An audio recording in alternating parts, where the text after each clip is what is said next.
High guys, welcome back to my YouTube channel blogs with Ruma 008। So বন্ধুরা, নতুন সকাল, এই জন্যে তোমাদের গুড মর্নিং প্রত্যেককে। আর নতুন একটা দিন শুরু হয়েছে, আর তাই নতুন একটা ব্লগ নিয়ে চলে আসলাম তোমাদের সামনে। আশা করি তোমরা প্রত্যেকেই ভালো আছো, আমিও ভালো আছি। আর বড়োদেরকে আমার প্রণাম, ছোটোদেরকে আমার অনেক অনেক ভালোবাসা আর স্নেহ। সো তাহলে চলো শুরু করি। আমরা আজকে সকালবেলা স্কুলে গেছি। আমার ছেলের স্কুল থেকে আসার সময় এত বৃষ্টি পড়ছিল যে যেই বেরিয়েছি কিছুটা দূরে এসছি তখনই বৃষ্টি শুরু হয়েছে। বৃষ্টি শুরু হওয়াতে আমাদের কাছে সেভাবে ছাতা ছিল না, আর যেহেতু একটা ছাতা ছিল এই জন্যে প্রত্যেকেই ভিজে যাব বলে আমরা দৌড়তে দৌড়তে একটা বাড়িতে ঢুকে পড়লাম। আমাদের অবশ্য চেনাশোনাই, কিন্তু সেভাবে যাওয়া আসা হয় না, তো চলে আসলাম। অ্যাকচুয়ালি আমরা ওনাকে মামি বলে সম্বোধন করি। সো সেই বাড়িতে এইবার আমরা এসে এখানে একটু বসলাম। বসার পরে আমার ছেলে দেখো ব্যস্ত হয়ে গেছে এসেই। তাহলে চলো, মামিদের বাড়িতে যখন এসেছি মামিদের বাড়িতে প্রত্যেকের সঙ্গে তোমাদেরকে ইন্ট্রোডিউস করা। এটা হচ্ছে মামির ঠাকুর ঘর। এখানে অনেক গোপাল আছে। সকালবেলার গোপালের পুজো দেওয়া হয়ে গেছে। চলো তাহলে, দেখতেই পাচ্ছ ঠাকুরঘরটার সঙ্গে পুরো তোমাদের দেখা করিয়ে দিলাম। দেখো কত বড় একটা মাটির গোপাল।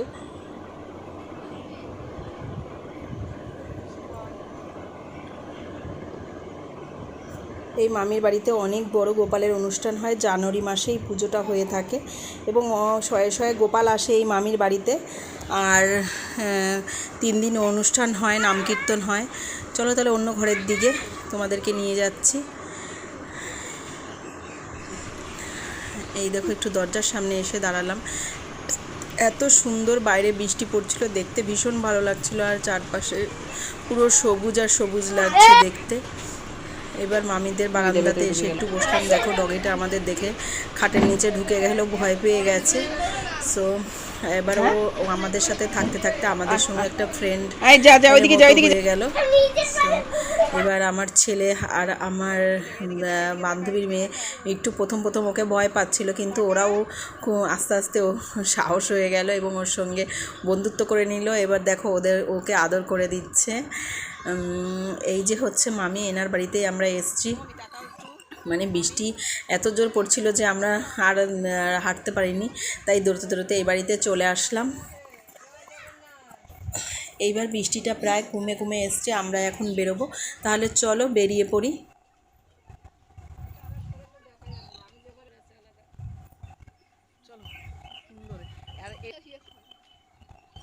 তোমাদের একটু চারপাশটা দেখিয়ে দিলাম। এবার রাস্তার দিকে বেরোচ্ছি। এই দেখো রাস্তার দুই পাশে পুকুর, রাস্তাও বৃষ্টির জলে পুরো ভিজে গেছে। সামনের দিকে দেখা যাচ্ছে প্রচুর জল হয়েছে।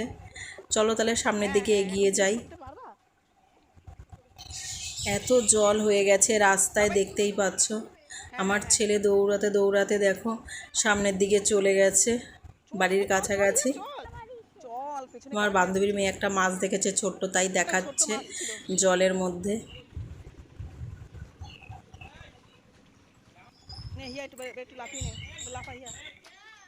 এবার আমরা বাড়ির কাছাকাছি চলে এসেছি। আমার ছেলে জল পেয়ে তো খুব আনন্দ, দেখো জলের মধ্যে লাফালাফি করছে। দেখো দুজনে মিলে খুব মজা করছে জলের মধ্যে। হ্যাঁ হ্যাঁ, ঠিক আছে, ফোন করলে চলে এইবার ওদের মজাটা মোটামুটি হয়ে গেল। এবার ওরা বাড়ির দিকে রওনা দিয়েছে। আমার ছেলে এখনও লাফিয়ে যাচ্ছে। দেখো বাবাই জলের মধ্যে অনেক মজা পাচ্ছে জল দেখে। এবার আমি বাড়ির দিকে প্রবেশ করব, কেন কি অনেকটাই টাইম হয়ে গেছে, এখন সকালের এখনও খাওয়া দাওয়া হয়নি। সো ওরা এখন চলে যাচ্ছে। তাহলে চলো আমরাও বাড়ির দিকে প্রবেশ করি।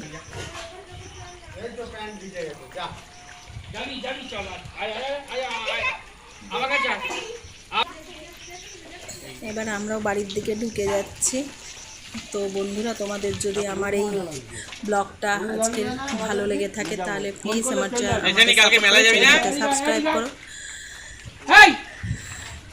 এবার বাবাইকে নিয়ে আমি বাড়ির দিকে ঢুকবো। তোমরা দেখবে আমার বাবাই আমার জায়ের মেয়ে আছে, যাকেও খুব ভালোবাসে। দেখবে ঢুকে একটু ওকে আদর